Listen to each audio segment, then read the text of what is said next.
Rupganj union ৩ নং word বিএনপির অঙ্গ সংগঠনের উদ্যোগে রবিবার ৯ মার্চ একটি বিশেষ ইফতার মাহফিল অনুষ্ঠিত হয়েছে।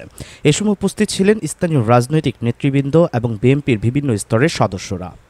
প্রধান অতিথি হিসেবে উপস্থিত ছিলেন অ্যাডভোকেট মাহফুজুর রহমান হুমায়ুন, রূপগঞ্জ উপজেলা বিএনপির সভাপতি। বিশেষ অতিথি হিসেবে উপস্থিত ছিলেন হাজী বাসির উদ্দিন বাচ্চু, সাধারণ সম্পাদক, রূপগঞ্জ উপজেলা বিএনপি। এছাড়াও উপস্থিত ছিলেন রূপগঞ্জ ইউনিয়ন বিএনপির সভাপতি হাবিবুর রহমান বাবুল, সাধারণ সম্পাদক জিন্নাত আলী, সিনিয়র সভাপতি হাজী রফিক, মোশাররফ হোসেন মোল্লা, যুগ্ম সাধারণ সম্পাদক রূপগঞ্জ ইউনিয়ন বিএনপির সাংগঠনিক সম্পাদক সালাউদ্দিন মোল্লা, সহসভাপতি অ্যাডভোকেট আলম খান, রূপগঞ্জ ইউনিয়ন যুবদলের সভাপতি মনসুর মিয়া, যুবদলের সাধারণ সম্পাদক মিজানুর রহমান মিজান, মোবারক ইয়াকুব, লতিফ, আলমগীর, ফারুক, মনির, রতন এবং ৩ নং ওয়ার্ড বিএনপির যুগ্ম সাধারণ সম্পাদক মুজিবুর রহমান সেলিম।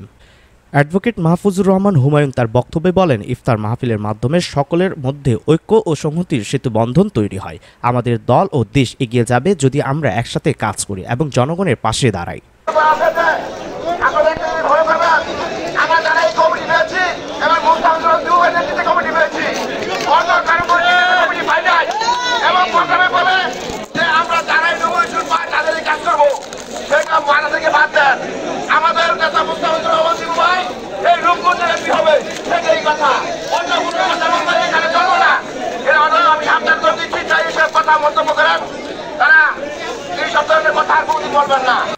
মাহফিলের শেষে উপস্থিত সকল নেতাকর্মীরা একত্রে ইফতার করেন এবং দেশ ও দলের জন্য প্রার্থনা করেন।